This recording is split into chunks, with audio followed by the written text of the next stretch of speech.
ভাৰত মাতৃৰ সুযোগ্য সন্তান স্বাধীনতা সংগ্ৰামী আধুনিক অসমৰ ৰূপকাৰ ভাৰতৰত্ন লোকপ্ৰিয় গোপীনাথ বৰদলৈৰ আজি ৭৪ সংখ্যক পুণ্যতিথি।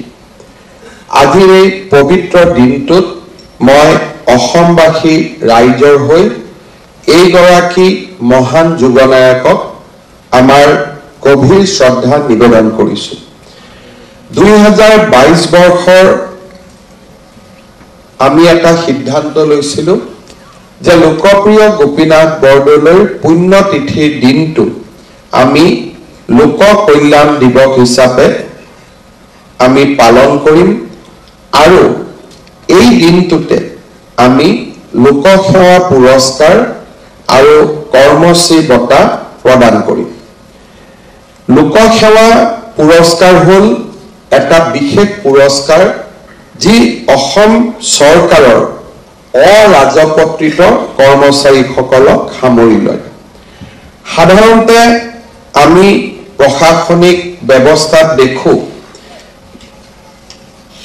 যিকোনো বিভাগত হোৱা কাম কাজৰ বাবে বা সেই বিভাগৰ সফলতাৰ বাবে মন্ত্ৰীজনক সন্মানিত কৰা হয় আৰু কিছু কিছু ক্ষেত্ৰত বিষয়াজনক সন্মানিত কৰা হয়।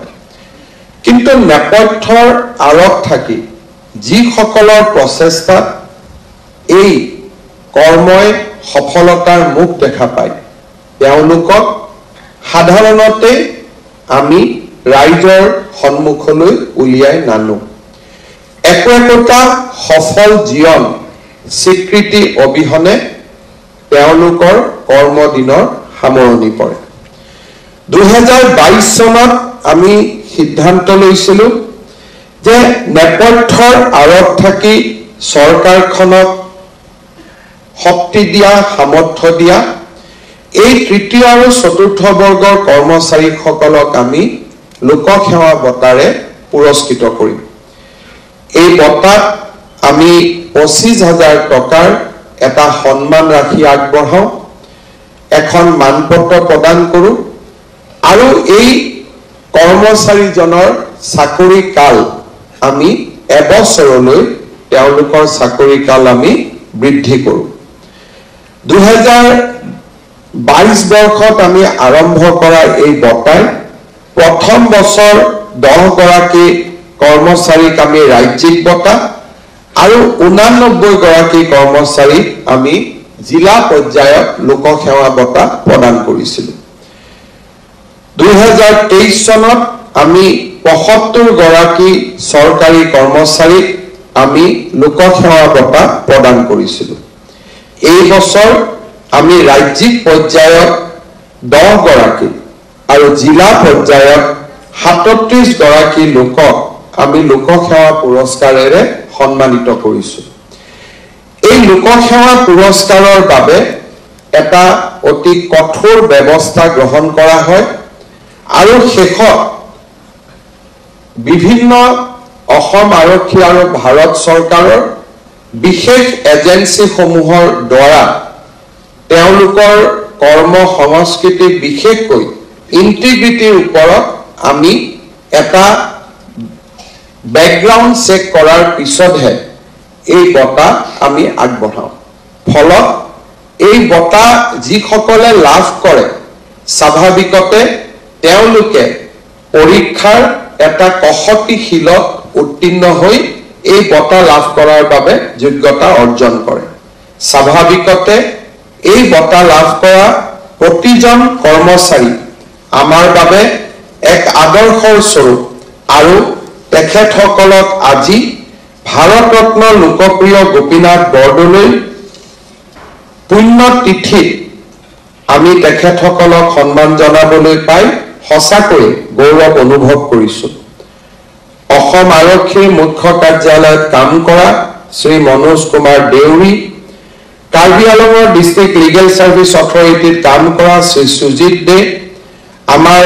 বৰ্ডাৰ প্ৰটেকশ্যন আৰু ডেভেলপমেণ্ট ডিপাৰ্টমেণ্টত কাম কৰা শ্ৰী কৈলাশ গগৈ, বিত্ত বিভাগত কৰ্মৰত শ্ৰীমতী অন্তৰা তালুকদাৰ, গৃহ বিভাগত কৰ্মৰত শ্ৰী নিৰঞ্জন শৰ্মা, খনিজ বিভাগত কৰ্মৰত শ্ৰী হিৰেন ডেকা, আসাম ষ্টেট কমিশ্যন ফৰ মাইনৰিটিজত কাম কৰা মহম্মদ মকিবুৰ ৰহমান, মুখ্যমন্ত্ৰীৰ সচিবালয়ত কাম কৰা অধিকলাল যাদৱ, আমাৰ হাউচিং আৰু আৰ্বান এফেয়াৰ্ছ বিভাগত কাম কৰা প্ৰণৱ লহকৰ আৰু আমাৰ শক্তি বিভাগত কাম কৰা শ্ৰী অৰূপজ্যোতি নাথ তথা কামৰূপ মহানগৰ জিলাৰ বাবে জিলা পৰ্যায়ত এই বঁটাৰ বাবে নিৰ্বাচিত হোৱা কনক চন্দ্ৰ ডেকা ডাঙৰীয়াক মই আজি দিনটোত অভিনন্দন জনাইছো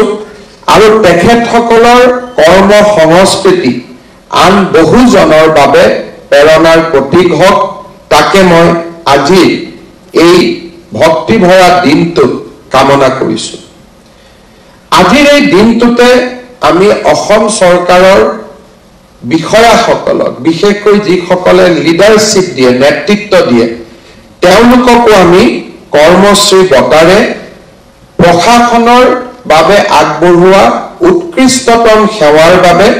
আমি তেখেতসকলক পুৰস্কাৰ প্ৰদান কৰোঁ। 2016-17 বৰ্ষত আৰম্ভ হোৱা এই বঁটাক আমি প্ৰতি বছৰে এটা সফলতাৰ কাহিনীৰ লগত জড়িত কৰি তাক আমি এক প্ৰেৰণাৰ প্ৰতীক ৰূপে চিহ্নিত কৰাৰ বাবে প্ৰচেষ্টা কৰিছো। বহু সময়ত আমাৰ ব্যক্তিগত সফলতা থাকে। জিলা প্ৰশাসন ৰাজ্যিক প্ৰশাসনত কাম কৰোঁতে আমি মানুহৰ জীৱনৰ পৰিৱৰ্তনো কৰোঁ, কিন্তু আমি একোটা দায়িত্বত থাকি চৰকাৰৰ বাবে আৰু জাতিৰ বাবে বৃহত্তম সেৱা আমি কেনেকৈ কৰিব পাৰোঁ, how we can change the life of people across the board। আগতে এই বঁটা আমি জিলা পৰ্যায়ত কৰা কিছু আদৰ্শমূলক কামৰ বাবে প্ৰদান কৰিছিলোঁ, কিন্তু যদি কিছুমান সেৱা আমি ৰেপ্লিকেট কৰিব নোৱাৰোঁ আৰু সেই বিষয়াজন তাৰ পৰা বদলি হৈ অহাৰ লগে লগে সেই যিটো প্ৰয়োগ সেই প্ৰয়োগটো তাতে সমাপ্তি হৈ যায় আৰু ইয়াত যদি এটা প্ৰণালীবদ্ধ সংশোধন সোমাই নাথাকে তেনেহলে সেই সু আৰু মহান কামবিলাকৰ পিছতো আমি তাক কৰ্মশ্ৰী বঁটা প্ৰদানৰ যিটো মানদণ্ড তালৈকে আমি অনা নাই। তাৰ পৰিৱৰ্তে যিবিলাক সেৱাই মানুহৰ জীৱন সুচল কৰিব পাৰে, সিস্টেমেটিক ৰিফৰ্ম কৰিব পাৰে আৰু চৰকাৰক ৰাইজৰ ওচৰলৈ বহল ভিত্তিত আগুৱাই লৈ যাব পাৰে তেনে ব্যৱস্থাসমূহকে আমি কৰ্মশ্ৰী বঁটাৰে প্ৰেৰণা দিবলৈ চেষ্টা কৰিছো।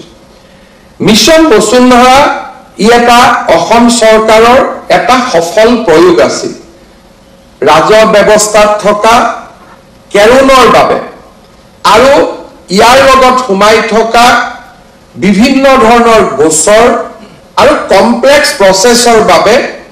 অসম চৰকাৰে স্বাধীনতাৰ পিছত লেণ্ড ৰিফৰ্মছত একেবাৰে হাত দিয়া নাছিল। গতানুগতিক নটিফিকেশ্যনসমূহ আমি ইছ্যু কৰিছিলোঁ আৰু সেই ব্যৱস্থাক সুচল কৰাৰ পৰিৱৰ্তে আমাৰ লেণ্ড ৰেগুলেশ্যনক আৰু বেছি কমপ্লেক্স কৰিছিলে আৰু এটা সময়ত ওপৰা উপৰি অধিসূচনাৰ কাৰণে বিভাগীয় বিষয়াসকলে লেণ্ড ৰেভিনিউ এডমিনিষ্ট্ৰেশ্যনত বৰঞ্চ অসুবিধাৰ সন্মুখীন হৈছিলে। স্বাধীনতাৰ বহুদিন পিছতো আমি নন কেডেষ্ট্ৰেল ভিলেজবিলাকৰ সমস্যা আমি সমাধান কৰাৰ বাবে আমি প্ৰচেষ্টা চলোৱা নাছিলোঁ। জনজাতীয় লোকসকলক ভূমিৰ অধিকাৰ দিয়াৰ প্ৰচেষ্টা চলোৱা হোৱা নাছিল। একচনীয়া মাটিসমূহক ম্যাদীকৰণৰ প্ৰচেষ্টা চলোৱা হোৱা নাছিল। চেগা চুৰুকাকৈ কোনোবা উপায়ুক্তই কোনোবা জিলাত লোৱা পদক্ষেপৰ বাবে কিছু লোকে সকাহ পালেও তাৰ পিছত সি আকৌ জটিলতাৰ সন্মুখীন হৈছিল। মিছন বসুন্ধৰা 1 মিছন বসুন্ধৰা 2 জৰিয়তে আমি অসমৰ ভূমি সমস্যাৰ 30% কাম আমি সমাধান কৰিব পাৰিছিলোঁ। মিছন বসুন্ধৰা 3 আৰম্ভ হ'ব আৰু এই সময়ছোৱাত আমি আৰু 30% ভূমিৰ সমস্যা আমি সমাধান কৰাৰ বাবে প্ৰচেষ্টা ৰাখিছো আৰু শেষত গৈ আমাৰ ৰাজ্যখনক টাইটেল গ্যাৰেন্টি অৰ্থাৎ যাৰ হাতত মাটি আছে সেই মানুহজনৰ মাটিৰ অধিকাৰক চৰকাৰে বিধিগতভাৱে গ্যাৰেন্টি দিব যে আমাৰ যদি কাগজত এই দুখৰ মাটি অমুকৰ নামত লিখা আছে তেতিয়া হলে আৰু আন প্ৰয়োজন নাই this is the final proof অৰ্থাৎ টাইটেল গ্যাৰেন্টিৰ ফালে আমি ৰাজ্যৰ ভূমি ব্যৱস্থাক লৈ যাব খুজিছো আৰু তেনে কৰিবলৈ যাওঁতে যথেষ্ট ডিজিটেল টেকনলজি আমি প্ৰয়োগ কৰিবলগীয়া হৈছে ড্ৰোনৰ পৰা আৰম্ভ কৰি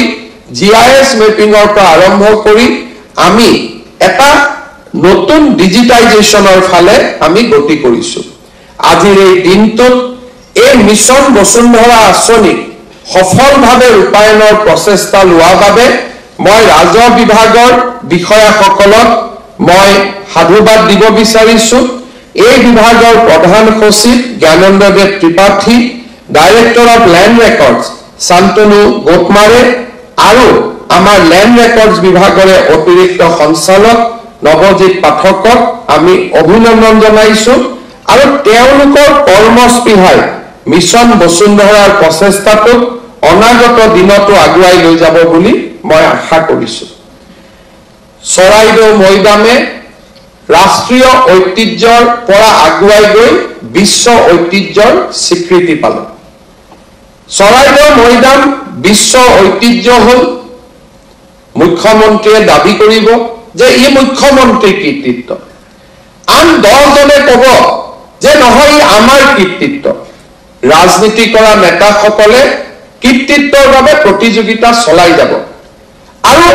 ৰাইজে সিদ্ধান্ত লয় যে এই কামৰ বাবে আমি কাক কৃতিত্ব দিম কিন্তু আমি কৃতিত্ব বিচৰাসকলে আমি জানো যে কি সকল ব্যক্তিৰ প্ৰচেষ্টাত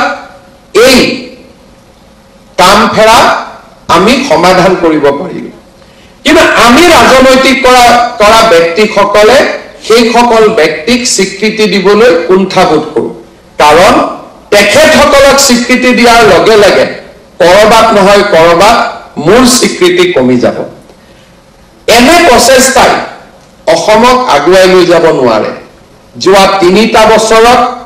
আমি মুখ্যমন্ত্ৰী হিচাপে মন্ত্ৰী হিচাপে আমি সকলোৱে ওচৰৰ পৰা লক্ষ্য কৰিছিলো যে চৰাইদেউ মৈদামক বিশ্ব ঐতিহ্য কৰাৰ ক্ষেত্ৰত অসম চৰকাৰৰ ইণ্ডিজেনাছ আৰু ট্ৰাইবেল ফেথ তথা কালচাৰ ডিপাৰ্টমেণ্টৰ বিষয়াসকলে আৰ্কিঅলজি ডিপাৰ্টমেণ্টৰ বিষয়াসকলে কি ধৰণে এই গোটেই কামটো আগুৱাই লৈ যোৱাৰ বাবে প্ৰচেষ্টা কৰিছিল ৰঞ্জন শৰ্মা ডাঙৰীয়াৰ নেতৃত্বত ডক্টৰ দীপৰেখা কোহলি ডক্টৰ নৱজিৎ দেউৰী আৰু ডক্টৰ সবিনা হাছানে আমাৰ মন্ত্ৰী নন্দিতা গাৰ্লুছা আৰু কেশৱ মহন্তৰ লগত একেলগে সুদীৰ্ঘ দিন এটা টিম হিচাপে কাম কৰিছিল আৰু এই প্ৰচেষ্টাৰ ফলস্বৰূপে আমি চৰাইদেউ বিশ্ব ঐতিহ্য ক্ষেত্ৰ হিচাপে আমি দেখা পাবলৈ সক্ষম হৈছিলো চৰাইদেউ বিশ্ব ঐতিহ্য ক্ষেত্ৰৰ ঘোষণাৰ দিনা মন্ত্ৰী নন্দিতা গাৰ্লুছাৰ পৰা ৰঞ্জন শৰ্মালৈকে আগ্ৰহ আছিল যে সেই ঘোষণাৰ সময়ত মই যাতে দিল্লীত উপস্থিত থাকো কিন্তু মই এটা কনসিয়াস ডিসিশন লৈছিলো যে এই ঘোষণাৰ সময়ত ভাৰত চৰকাৰৰ সাংস্কৃতিক মন্ত্ৰীৰ লগত ৰঞ্জন শৰ্মা বহি থাকক তাত হিমন্ত বিশ্ব শৰ্মাৰ প্ৰয়োজন নাই আৰু আপোনালোকে জানি ভাল পাব যে চৰাইদেউ যেতিয়া বিশ্ব ঐতিহ্য ক্ষেত্ৰ ঘোষণা কৰা হৈছিল সেই সময়ত ভাৰত চৰকাৰৰ সাংস্কৃতিক মন্ত্ৰীৰ লগত নতুন দিল্লীত আমাৰ এই টিমটো একেলগে বহি আছিলে আমি ৰাজনীতি কৰা ব্যক্তিসকল তাৰ পৰা আঁতৰত আছিলোঁ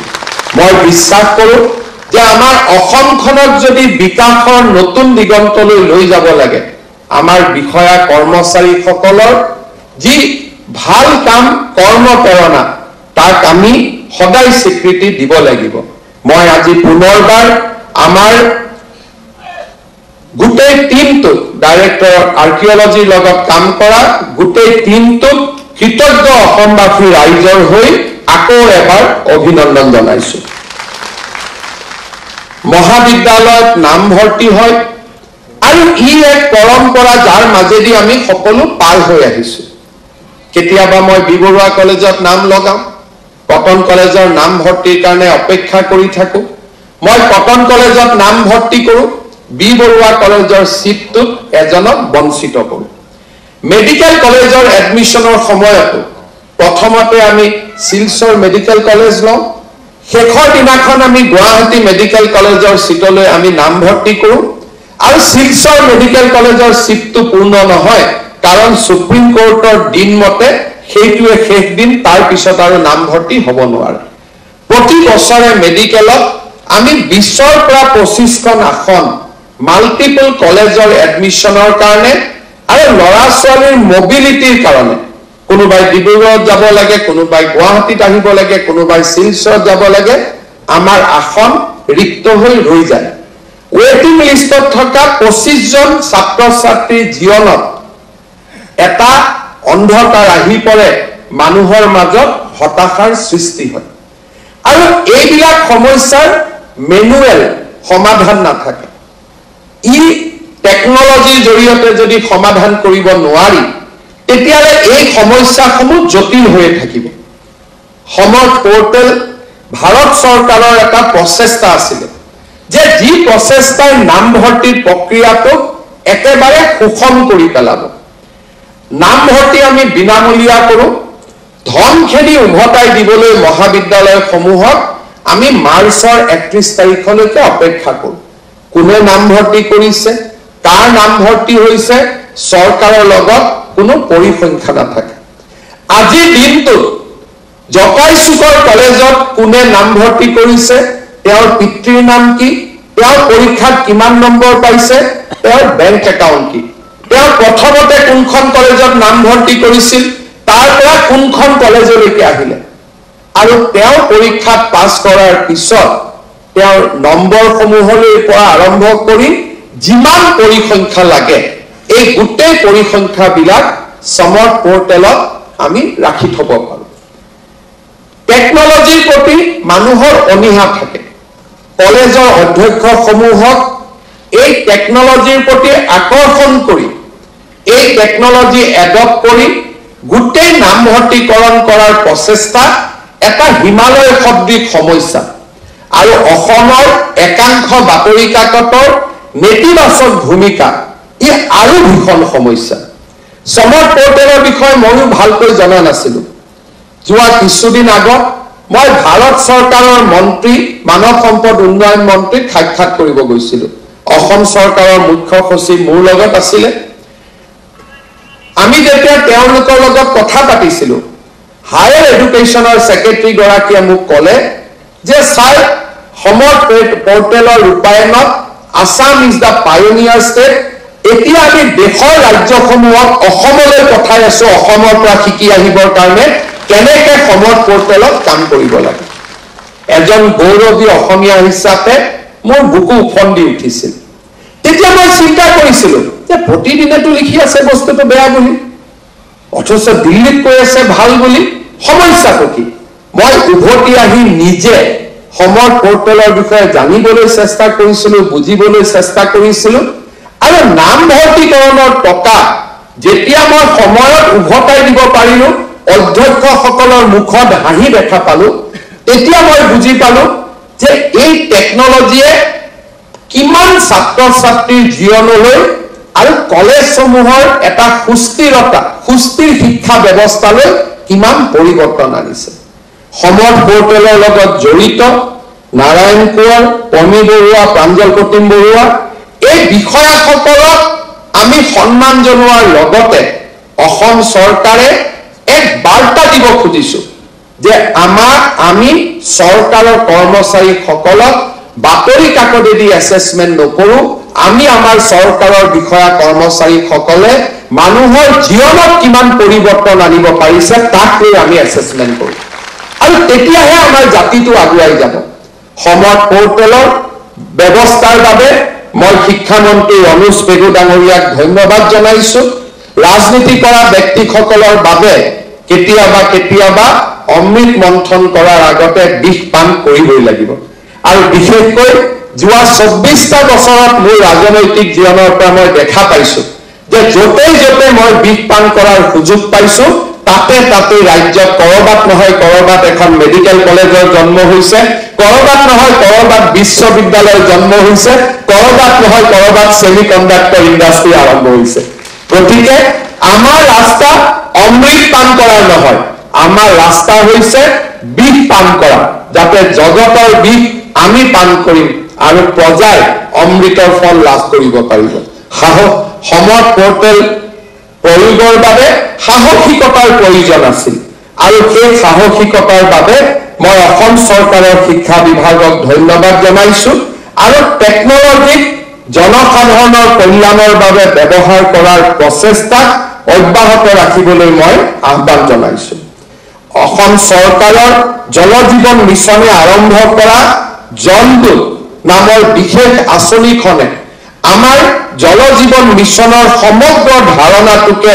ৰাইজৰ মাজলৈ লৈ যাবলৈ সক্ষম হৈছিল মই আজিৰ এই দিনটোত ৰাষ্ট্ৰীয় স্বীকৃতি পোৱা এই জলদূত আঁচনিখনক বা প্ৰগ্ৰেমটোক আমি স্বীকৃতি দিছো পিছত ই ইতিমধ্যে ৰাষ্ট্ৰীয় স্বীকৃতি লাভ কৰিবলৈ সক্ষম হৈছে মই জল জীৱন মিছনৰ মিছন ডাইৰেক্টৰ কৈলাশ কাৰ্তিক আৰু এই আঁচনি ৰূপায়ণত অতিকে নিবিড়ভাৱে জড়িত হৈ থকা অৰ্ণৱ কুমাৰ বৰুৱাক আমি পুনৰ এবাৰ অভিনন্দন জনাইছো নগাঁও জিলাত প্ৰথমবাৰৰ বাবে পাৰ্ল ফাৰ্মিং মুকুতাৰ সন্ধান আমি কওঁ মণি মুকুতা কিন্তু মুকুতাৰ সন্ধান আমি কেতিয়াও কৰা নাছিলো নগাঁও জিলাৰ উপায়ুক্ত আৰু আমাৰ গোটেই টিমটোৰ জৰিয়তে আজি প্ৰথমবাৰ অসমত মুকুতাৰ সন্ধান কৰিবলৈ ব্যৱস্থা কৰা হৈছে মই নগাঁও জিলা আয়ুক্ত নৰেন্দ্ৰ কুমাৰ শাহ বিশ্বজিৎ চক্ৰৱৰ্তী আৰু শংখ প্ৰবাল চান্দিল্যক অভিনন্দন জনাইছো আৰু নগাঁৱৰ এই পাৰ্ল ফাৰ্মিঙৰ যিটো ব্যৱস্থা আমি ইনোভেশ্যন অসমত আৰম্ভ কৰিছো হি যাতে আৰু বিস্তাৰ আৰু প্ৰসাৰ লাভ কৰে তাৰ বাবে মই তেখেতসকলক আহ্বান জনাম আৰু ইয়াক ৰেপ্লিকেট কৰিবৰ বাবে মই আমাৰ আন জিলাসমূহক আহ্বান জনাম ডিব্ৰু ছৈখোৱা ৰাষ্ট্ৰীয় উদ্যানৰ লাইকা আৰু দধিয়া বনগাঁৱৰ সমস্যা অসমবাসী অৱগত একোখন জিলাৰ বিশেষ পৰিস্থিতি এটা সম্প্ৰদায়ৰ মানুহক আন এখন গাঁৱলৈ লৈ যোৱাটো ভীষণ আৰু জটিল সমস্যা মিচিং সমাজত থকা এই লোকসকলক আমি যেতিয়া দাধিয়া আৰু লাইকাৰ সুৰক্ষা আৰু তেওঁলোকৰ সুৰক্ষাৰ কাৰণে আমি আন এখন গাঁৱলৈ লৈ যাব ওলাইছিলো বহু বাধা আৰু বিঘিনিৰ আমি সন্মুখীন হৈছিলো যোৱা 10 বছৰ ধৰি এই প্ৰচেষ্টা অব্যাহত আছিল আমি সফল হোৱা নাছিলো আজি আমি লাইকাৰ ডিগ্ৰেডেড যিখিনি লাইকা বনগাঁৱৰ যিখিনি আমাৰ লোক আছিল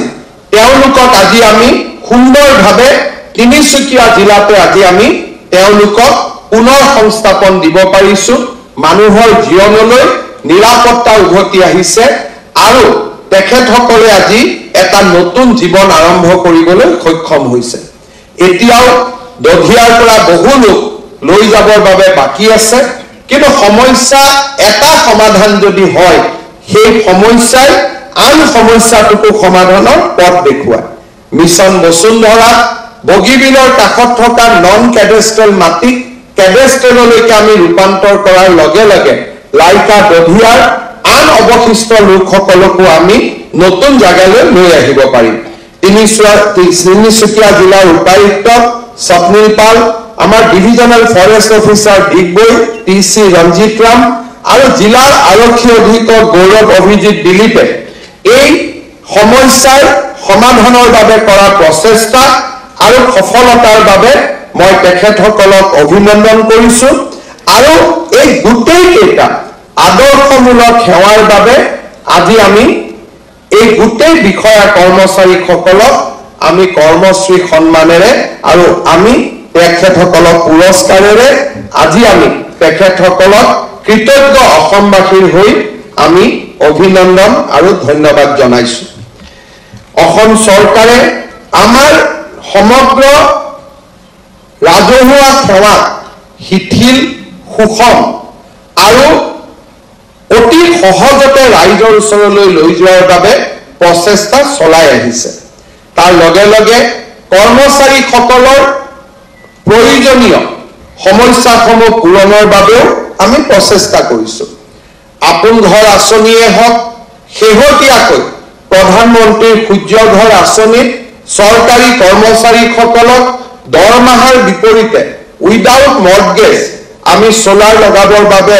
আৰম্ভ কৰা ব্যৱস্থাই হওক মেডিকেল ৰিইম্বাৰ্সমেন্টৰ ক্ষেত্ৰত আমি আৰম্ভ কৰা নতুন আঁচনিয়ে হওক এই গোটেই আঁচনিসমূহে আজি আমাৰ চৰকাৰী কৰ্মচাৰীসকলৰ মাজত এক নতুন কৰ্ম সংস্কৃতিৰ সৃষ্টি কৰিছে যোৱা কিছুদিনৰ পৰা বিভিন্ন ৰাজ্যত বিভিন্ন কাৰণত মই ভ্ৰমণ কৰাৰ সুবিধা পাইছিলো আৰু এই ভ্ৰমণসমূহৰ সময়ত মই দেখা পাইছিলো যে আমাৰ ৰাজ্যৰ চৰকাৰী কৰ্মচাৰীসকলক আমি এটা ডিফিকাল্ট সিচুৱেশ্যনত থাকিও আমি যিমানখিনি তেওঁলোকৰ কাৰণে কৰিবৰ বাবে চেষ্টা কৰো ভাৰতৰ আগশাৰী ৰাজ্যসমূহতো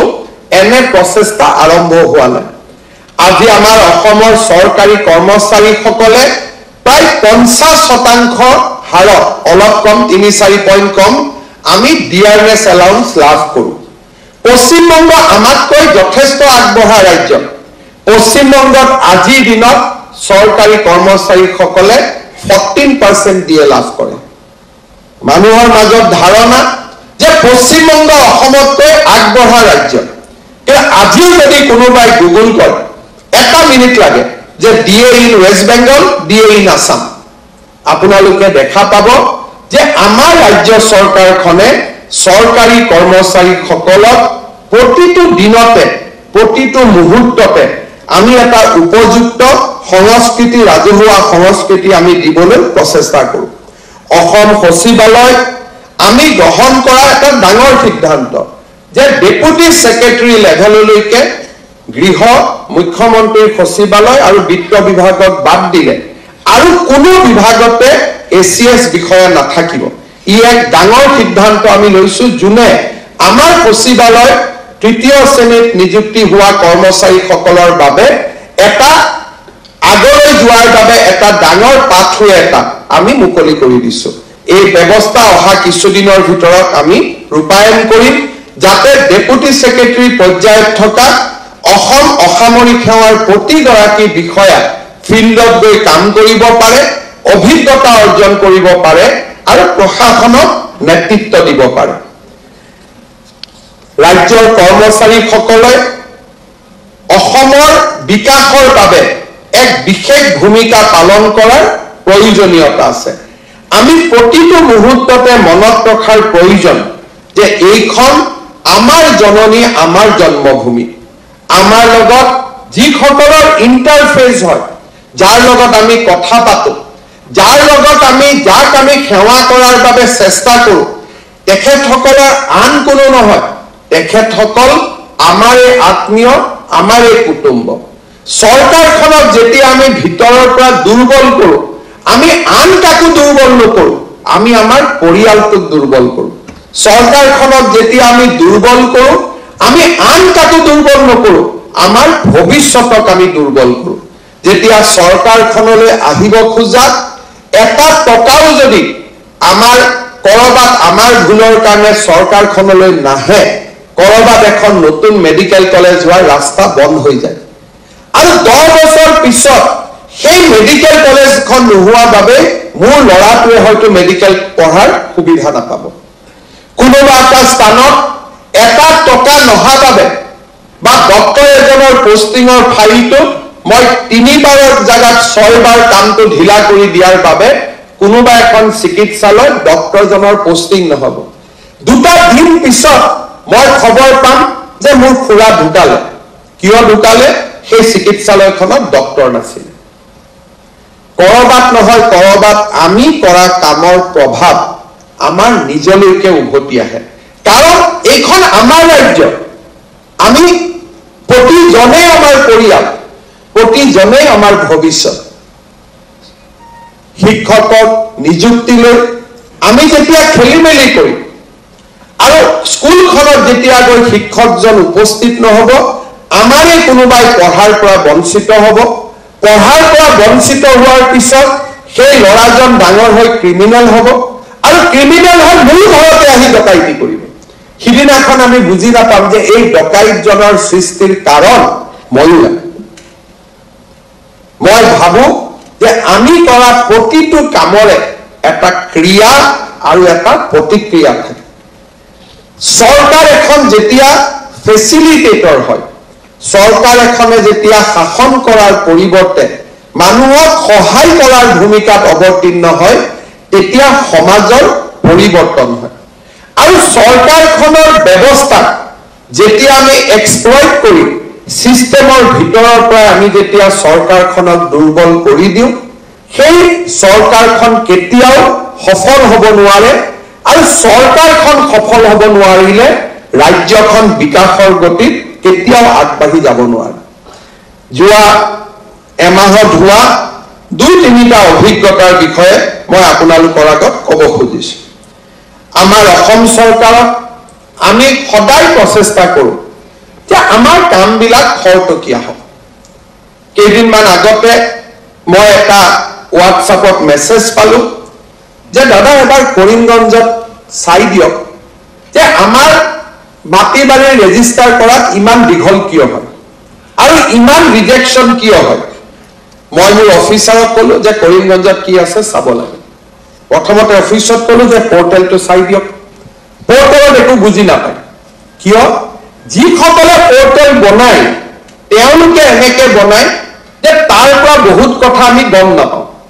এটা ব্যৱস্থা মাটিৰ উত্তৰাধিকাৰী মোৰ দেউতাৰ মাটি মোৰ নামত আহিবৰ কাৰণে মই আবেদন কৰিছো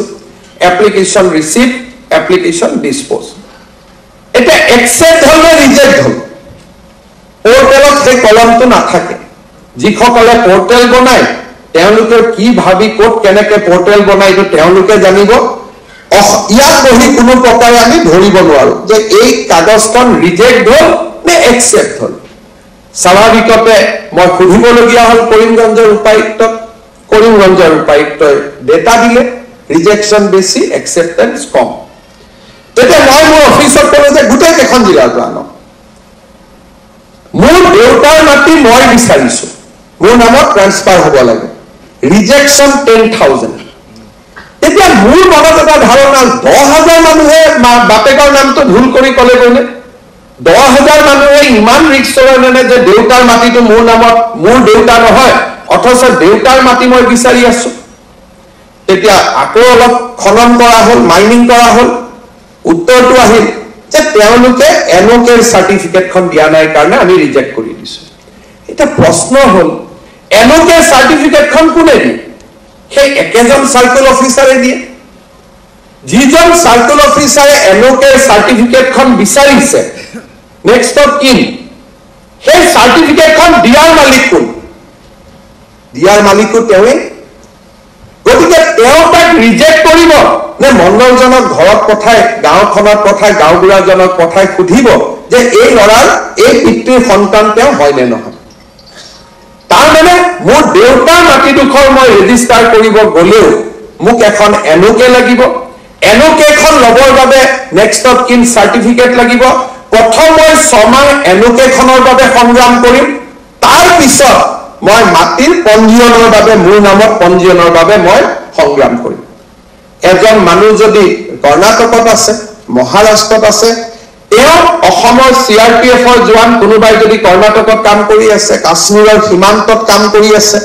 অসমৰ সেনা বাহিনীৰ জোৱান তেওঁ পাকিস্তানৰ লগত লাইন অফ কন্ট্ৰোলত যুদ্ধ কৰি আছে তেওঁৰ কাৰণে এই ব্যৱস্থাটো কেনেকৈ সম্ভৱ হ'ব পাৰে ইয়াতে প্ৰশ্ন আহে সংবেদনা কম্পেশনেট যে মই আচলতে মানুহজনৰ প্ৰতি মোৰ সমবেদনা আছে নে নাই যদি মোৰ সমবেদনা আছে মোৰ সাৰ্কুলৰ এজন মানুহৰ পিতৃ কোন পিতৃৰ সন্তান কোন এটা মোবাইলৰ মাত্ৰ কল গাঁওবুঢ়াজনক সুধিব লাগে যে মানুহজনৰ কোন কোন দেউতাক মাক আছে মোক কাগজখন পঠাই দিয়ক এই যে নেক্সট ষ্টেপটো লোৱাৰ বাবে আমাৰ কাৰো ইচ্ছা নাথাকে আৰু তাৰ ফলত একোজন মানুহৰ জীৱনলৈ অদ্ভুত সমস্যা নামি আহে কেইদিনমান আগতে মই কামৰূপ মহানগৰ জিলাৰ উপায়ুক্তৰ কাৰ্যালয়ত গৈছিলোঁ এগৰাকী ভদ্ৰ মহিলা মই সুধিলোঁ খুৰী কিয় আহিছে অফিচত বোলে মুখ্যমন্ত্ৰী ডাঙৰীয়া মোৰ হাজবেণ্ড অসম চৰকাৰৰ এগ্ৰিকালচাৰ ডিপাৰ্টমেণ্টত কাম কৰিছিলে গেজেটেড অফিচাৰ তেওঁৰ পেঞ্চনটো মোৰলৈকে ট্ৰান্সফাৰ হোৱা নাই তাৰ কাৰণে মই ইয়াত আহিছোঁ বোলে আপোনাৰ পেঞ্চন লাগে আপুনি দিছপুৰত যাব লাগে ডিচি কোৰ্টত আপোনাৰ কি মই তেখেত যে মোৰ স্বামী আছিলে সেই কথাটো ডিচিজনে লিখি দিব লাগে এতিয়া এই নিয়মটো কোনে বনাল এজন কাৰ্যালয়ত কাম কৰা মানুহ 40 বছৰ মই একেলগে কাম কৰিলো কি আমাৰ অফিচত এনেকুৱা এখনো ডকুমেণ্ট নাথাকে যে অমুক মোৰ পত্নী বুলি আমাৰ ডকুমেণ্টেশ্যন ইমানেই নাথাকে যে ডিচিজনৰ চাৰ্টিফিকেট নহলে আমি ক'ব নোৱাৰো এই ব্যৱস্থাসমূহৰ নিৰন্তৰ পৰিৱৰ্তন লাগে এজন যেতিয়া জিলা উপায়ুক্তই সাৰ্কেল অফিচাৰে দেখে যে চৰকাৰৰ নীতি নিয়মৰ কাৰণে আমি মানুহক সেৱা কৰিব পৰা নাই আমি তাক সংশোধনৰ বাবে আমি চৰকাৰক ক'ব লাগে কাৰণ প্ৰশাসন ওৱান ৱে ট্ৰেইন নহয় সংবাদ হ'ব লাগিব ইজনে সিজনৰ কথা ক'ব লাগিব যে এই সমস্যাটো মুখ্য সচিবক লগ কৰি যে স্যাৰ আমি কষ্ট পাই থাকো চৰকাৰৰ এই গাইডলাইনখনৰ কাৰণে আমি কৰিব নোৱাৰো আপোনালোকে মোক সৰু কৰি দিয়ক যদি আধাৰ কাৰ্ডত মোৰ দেউতাৰ নাম লিখা আছে তাতকৈ আৰু মোক ডাঙৰ প্ৰমাণ কি লাগে যদি আধাৰ কাৰ্ডত লিখা আছে যে মোৰ দেউতাৰ নাম কৈলাশনাথ শৰ্মা ডিচিজনত তাতকৈ আৰু কি প্ৰমাণ লাগে তাত আধাৰ কাৰ্ডখন বনাওঁতেইতো প্ৰমাণ লোৱা হৈছে যে মোৰ দেউতা তেওঁ হয় নে নহয় সাহসী পৰিৱৰ্তন লাগিব যদি আমি সাহসী পৰিৱৰ্তন কৰিব নোৱাৰো প্ৰশাসন কেতিয়াও ৰাইজৰ ওচৰ চাপি নাযায় দুই এজনে মোক ক'ব যে স্যাৰ মানুহজনে কিজানি ছেকেণ্ড মেৰেজ কৰি থৈ দিছে কেনেকৈ দি ইনকুৱাৰী কৰি তেনেকুৱা কেছ কেইটা আহিব 5টা আহিব 10টা আহিব প্ৰশাসন হৈছে বহুজনৰ সুখায়ক বহুজনৰ হিতায়ক এটা অদ্ভুত কেছ এটা মনত ৰাখি 99 জনক হাৰাশাস্তি কৰাটো প্ৰশাসন নহয় এটা এভালুৱেশ্যন হ'ব লেট হিম ফেচ এটা গণ্ডগোলীয়া ব্যৱস্থা আহিব তাক আমি চাই লম কিন্তু তাৰ কাৰণে 99 জন নিৰীহ মানুহক হাৰাশাস্তি কৰাৰ প্ৰয়োজনীয়তাটো ক'ত থাকিব পাৰে আমি এটা অদ্ভুত পৰিৱৰ্তনৰ কাৰণে নিজক সাজু কৰিব লাগে কি দৰকাৰ আছে এনেকে ডিৰেক্টৰজনে মাতি আনিব ভাই মাক মাতিবা এদিন দুআষাৰ পাতি ল'ম হৈ গ'ল লিখি দিলে যে I have talk to him finish আৰু কি প্ৰমাণ লাগে মই মুখ্য সচিব ডাঙৰীয়াক ক'ব খোজো চহীটো মোৰ ল'ব সাহসী পৰিৱৰ্তনৰ কাৰণে ৰাজ্যখনক সাজু কৰক যদি সাহসী পৰিৱৰ্তন নহয় বা লিপ সাৰ্ভিস আমি পৰিৱৰ্তন কৰিব নোৱাৰো আজি দিনটোত মোৰ পিতৃ কোন বুলি সুধি জিলা উপায়ুক্তৰ তাত আজিৰ দিনটোত 12,000 এপ্লিকেশ্যন জমা হৈ আছে গোটেই অসমখনত 12,000 মানুহে নিজৰ বাপেকৰ নাম চৰকাৰৰ পৰা লিখাবৰ কাৰণে ঘূৰি আছে আজিৰ দিনটো এই ধৰণে প্ৰশাসন নচলে মানুহ এটা সময়ত অশান্ত হৈ পৰে আৰু মানুহৰ মাজত আমি অশান্তি আমি একো সহায় কৰিব নোৱাৰো ৰাস্তা ঘাট বনাই দিব নোৱাৰো স্কুল কলেজ কৰিব নোৱাৰো চাকৰি দিব নোৱাৰো অন্তত আমি বাপেকৰ নামটোকে লিখি দিব পাৰো যে তোমাৰ দেউতাৰ নাম ইয়ে আছিল এইখিনিও যদি কৰিব নোৱাৰো আমি প্ৰশাসনক কেতিয়াও ৰাইজৰ ওচৰ চপাই আমি লৈ যাব নোৱাৰো মুখ্যমন্ত্ৰী হিচাপে নিতো মই এনেকুৱা সমস্যা দেখা পাই থাকো মই ভাবো যে আমাৰ বিষয়াসকলে কৰ্মচাৰীসকলে প্ৰতিটো দিনতে ৰাইজক সেৱা কৰাৰ বাবে আমি ক'ত ব্যৱস্থাৰ পৰিৱৰ্তন লাগে সেই ব্যৱস্থাৰ পৰিৱৰ্তনৰ বাবে আমি প্ৰচেষ্টা কৰিব লাগে যিকোনো নটিফিকেশ্যন আমি নাভাবকৈ লিখি দিওঁ with the approval of the government নাও গভৰ্ণমেণ্টৰ তাত কেনেকৈ আহিব কাগজখন ডিৰেক্টৰৰ তাত আহিব ডিৰেক্টৰৰ পৰা গভৰ্ণমেণ্টত আহিব LDA তাত যাব UDA তাত যাব সুপাৰিনটেণ্ডেণ্টত যাব যদি কিবা কাৰণত আমি ব্যৱস্থাটো কমপ্লেক্স কৰিব খুজিছো লাইনটো লিখি দিয়াত কোনো আপত্তি নাই কিন্তু যদি আমি কমপ্লেক্স কৰিব খোজা নাই তেতিয়াহ'লে তাত আমি জটিলতাৰ সৃষ্টি কৰাৰ প্ৰয়োজনীয়তা ক'ত আছে ডিচেন্ট্ৰেলাইজেশ্যন অফ পাৱাৰ আমি সেক্ৰেটাৰিয়েটত এক্সট্ৰিম কেसेছ আহিব লাগে তেতিয়া আমি সেক্ৰেটাৰিয়েটত মিছন বসুন্ধৰাৰ দৰে চিন্তা কৰাৰ পৰিৱেশ পাম যোৱা কিছুদিন আগতে এজন মানুহে মোক হোৱাটছআপ কৰিলে যে স্যাৰ আপুনি এইটো কি ফাইলৰ ব্যৱস্থা কৰিলে আমাৰ কামবোৰ নহয় তো মই ক'লো যে ফাইলত কাম কিয় নহয়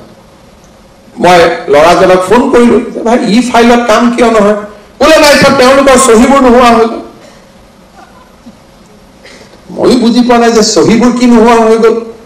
মই মুখ্য সচিবক মাতি আনি ক'লো যে আমাৰ সেক্ৰেটাৰিয়েটত কি হৈছে যে সহিবোৰ নোহোৱা হৈ গ'ল মানুহৰ কাম হোৱা নাই পিছত মই গম পালো যে ডিজিটেল সিগনেচাৰৰ ৰিনিউৱেল হোৱা নাই কাৰণে যোন মানুহে সেক্ৰেটাৰিয়েটত আহিছে আমাৰ একাংশ মানুহে কৰ্মচাৰীসকলক কৈ আছে যে এতিয়া কম্পিউটাৰ নচলে কম্পিউটাৰ ফাইল হৈ গ'ল মোৰ ডিজিটেল সিগনেচাৰ নাই গতিকে কাম এতিয়া নহ'ব এতিয়া আপোনালোকে চিন্তা কৰক ৰিনিউৱেল ডিজিটেল সিগনেচাৰৰ ৰিনিউৱেল 32,000 টকা লাগে 1 লাখ টকা লাগে 3 লাখ টকা লাগে যিজনে ফাইলৰ ব্যৱস্থাটো পৰিৱেক্ষণ কৰে তেওঁৰ হাতত জানিব লাগিব যে জুলাই মাহত ডিজিটেল সিগনেচাৰবোৰ মোৰ ৰিনিউৱেলৰ কাৰণে আহিব য'ত যি টকা পইচা দিব লাগে এপ্ৰিল মেত দি শেষ কৰিব লাগিব তেওঁ অকণমান অৱহেলাৰ কাৰণে ফাইলটোকে যেনেকৈ মই আগতে ক'লো যে যদি টেকনলজি আমি চলাব পৰা নাই আমি টেকনলজিটোক দুখ দিছো যে ফাইল ব্যৱস্থাটোহে বেয়া কিন্তু ব্যৱস্থাটো বেয়া নহয় মই এজন মানুহে সহি কটা ৰিনিউৱেল কৰি দিয়া নাই কাৰণে মই গোটেই ব্যৱস্থাটোকে বেয়া কৰি থৈ দিছো আৰু এই কথাটো যদি অসমত আগৰ মুখ্যমন্ত্ৰীসকলৰ লগত মোবাইল ফোন নাছিল তেতিয়া মোবাইলৰ দিনো নাছিল মই কাকো দুখ দিব খোজা নাই আজি মোৰ লগত মোবাইলটো থকা বুলিহে এই হোৱাটছআপটো আহিলে নহ'লেতো এই হোৱাটছআপটো নাহিলেহেঁতেন আৰু কিমান মানুহক সেক্ৰেটাৰিয়েটৰ পৰা আমি উভতাই পঠাই থাকিলোহেঁতেন আৰু মোৰ তাত ফাইল কেইটা আহি থাকে মই গম নাপাওঁ কাৰণ ইয়াৰ বিকল্প ব্যৱস্থাটো হ'ল OTP লৈ ডিজিটেল কৰা গতিকে যিকেইটা ফাইল মন্ত্ৰীক লাগে যিকেইটা ফাইল চৰকাৰক লাগে সেইকেইটা আমি OTP দি ৰিনিউৱেল কৰি ফাইল কেইটা দি থাকিম আৰু গাঁৱৰ পৰা যোন মোবাইল ভৰাই আহিছে তাক আমি কম যে নহয় এতিয়া তোৰ কাম নহয় ফাইলৰ কাৰণে ফাইল বন্ধ সহি বন্ধ গতিকে কাম নহ'ব চৰকাৰৰ লগত 3 লাখ টকাৰ অসুবিধা নাই বছৰত আমি খালি গাড়ীয়ে কিনো 150-200 কোটি টকা যিখন চৰকাৰে 150-200 কোটি টকাৰ গাড়ী কিনিব পাৰে সেইখন চৰকাৰে কি 3 লাখ টকাৰ ডিজিটেল সিগনেচাৰ কেইটা কৰি দিব নোৱাৰে বা কৰ্মচাৰীসকলক মোটিভেট কৰিব নোৱাৰে যে OTP দি কৰক either of that two we can do মই ভাবো যে আমি যিসকলে প্ৰশাসন যন্ত্ৰৰ লগত জড়িত হৈ আছো তেখেতসকলে সকলোৱে লগ হৈ আমি ৰাইজৰ সমস্যাসমূহ সমাধান কৰিব লাগিব আৰু তেতিয়াহে আমি আমাৰ অসমখনক আমি সেই আকাংক্ষিত লক্ষ্যলৈ আমি লৈ যাব পাৰিম লোক কল্যাণ দিৱসৰ দিনা এই কাৰণে কথাখিনি মই কোৱাৰ বাবে উপযুক্ত বুলি বিবেচনা কৰিছো কাৰণ লোকপ্ৰিয় গোপীনাথ বৰদলৈ সেইগৰাকী ৰাজনৈতিক ব্যক্তি আছিলে যোনে প্ৰথমবাৰৰ বাবে এখন আধুনিক অসমৰ কল্পনা কৰিব পাৰিছিল গুৱাহাটী বিশ্ববিদ্যালয়ৰ পৰা আৰম্ভ কৰি স্বাধীনতাৰ সেই প্ৰাক যি স্বাধীনতাৰ যি মুহূৰ্ত আছিল প্ৰাক মুহূৰ্ত আৰু পৰৱৰ্তী মুহূৰ্ত এই গোটেই সময়ছোৱাত গোপীনাথ বৰদলৈ ডাঙৰীয়াই এখন আধুনিক অসম নিৰ্মাণৰ বাবে নিৰন্তৰ কাম কৰিছিল স্বাধীনতা আন্দোলনত তেখেতৰ ভূমিকা আৰু স্বাধীনতা আন্দোলনৰ সমান্তৰালভাৱে গ্ৰুপিঙৰ পৰা অসমক ৰক্ষা কৰাত গোপীনাথ বৰদলৈ ডাঙৰীয়াৰ পৰ্বত সমান ভূমিকা আৰু অসমত আমাৰ খিলঞ্জীয়া লোকসকলৰ অধিকাৰৰ বাবে তেখেতৰ ট্ৰাইবেল বেল্ট ব্লক আদি নিৰ্মাণ কৰাৰ দৰে সুদূৰ প্ৰসাৰী চিন্তাধাৰাৰ লগত আন এটা দিশ সদায় গোপীনাথ বৰদলৈ ডাঙৰীয়াৰ জীৱনত সমাহিত হৈ আছিল সেয়া আছিল এখন আধুনিক অসমৰ সপোন মই আশা কৰোঁ সেই যুগজয়ী নায়ক ভাৰতৰত্ন লোকপ্ৰিয় গোপীনাথ বৰদলৈ ডাঙৰীয়াই যিখন আধুনিক অসমৰ কল্পনা কৰিছিল সেই আধুনিক অসমখন ৰূপায়ণৰ বাবে আমাৰ চৰকাৰৰ বিষয়া কৰ্মচাৰীসকলে নিজক আকৌ এবাৰ সমৰ্পিত কৰিব আৰু আজি এই লোক কল্যাণ দিৱসৰ দিনা আকৌ এবাৰ অসমৰ প্ৰশাসন যন্ত্ৰক ৰাইজৰ ওচৰ চপাই লৈ যাবৰ বাবে নিজৰ ব্যক্তিগত আৰু সামূহিক অৱদান আগবঢ়াব মই আনন্দ সহকাৰে ক'ব খোজো যে আমাৰ right to public service act তাৰ অধীনত আমি লোকসেৱা দিৱস লোকসেৱা পুৰস্কাৰ ইয়াৰ লগত আমি থাৰ্ড কম্পোনেণ্টটো আনিছো লোকসেৱাৰ অধিকাৰ আমি লোকসেৱা পুৰস্কাৰ দিছো আমি লোক কল্যাণ দিৱস পালন কৰিছো কিন্তু লোকসেৱাৰ অধিকাৰ is very important component of entire concept of public welfare অহা 2 অক্টোবৰ তাৰিখে আমি অসমৰ লোক কল্যাণ আয়োগক ইতিমধ্যে লোক কল্যাণ আমাৰ কমিশনাৰ চিফ কমিশনাৰ আমি নিযুক্তি কৰিছো 2 অক্টোবৰৰ পৰা আমি লোক কল্যাণ অধিকাৰ আমি ৰাইজৰ বাবে মুকলি কৰি দিম ৰাইজে নিজৰ কাৰ্যালয়ত কাম কাজ নহলে ৰাইজে আয়োগৰ ওচৰত অভিযোগ দিব পাৰিব আৰু আয়োগে সেই অভিযোগসমূহ নিষ্পত্তি কৰি য'ত বনাফাইডি মিষ্টেক আছে তাক শুধৰাবৰ কাৰণে চেষ্টা কৰিব আৰু য'ত মেলা ফাইডি আছে তাক জৰিমনা বিহাৰ বাবে ব্যৱস্থা ল'ব মই আজি আমাৰ সভাত আমাৰ চিফ কমিশনাৰ উপস্থিত আছে মই ভাবো যে যদি আমি demystify নকৰো we have to demystify the word disposal in two kinds dispose favorably dispose negatively আমাৰ মাজত অফিচাৰ সকলক মই আহ্বান কৰিম যে যিবিলাক পোৰ্টেলৰ শব্দই কনফিউজন ক্ৰিয়েট কৰে সেই শব্দবিলাক যিমান সোনকালে পাৰো আমি নোহোৱা কৰিব লাগে আমাৰ জিলা আয়ুক্তৰ কাৰ্যালয়ত এটা নতুনকৈ এটা শব্দৰ আৰম্ভণি হৈছে ৰিপোষ্টিং মানে কোৱাৰি শব্দটোকে ৰিপোষ্ট কামটো আহিলে দেউতাকৰ মই দেউতাক কোন মই উত্তৰটো দিব খোজা নাই হাজাৰটা কথা লিখি তাৰ মাকৰ বিষয়ে জনোৱা নাই দেউতাকৰ বিষয়ে জনোৱা নাই ভায়েকৰ বিষয়ে জনোৱা নাই বুলি এটা ৰিপোষ্ট এটা কলমো বনাই দিছে এটা পোৰ্টেল বিলাকতে সুবিধাবিলাক কোনে কৰি দিয়ে মই আটাইতকৈ সেই মানুহ কেইজনক সন্মান জনাব খুজিছো যে যিসকলে এই সুবিধাবিলাক মানুহক কৰি দিয়ে যেতিয়ালৈকে এখন আবেদন ফেভাৰেবলি ডিসপোজ নহয় হি তেতিয়ালৈকে পেন্ডিং হৈ থাকিব লাগিব কাৰণ মানুহজনক আমি আমাৰ দীনদয়াল উপাধ্যায় কোৱাৰ দৰে যে লাইনৰ শেষত থিয় হৈ থকা মানুহজনে ন্যায় নোপোৱালৈকে আমি কেতিয়াও সফল প্ৰশাসনৰ অধিকাৰী হ'ব নোৱাৰো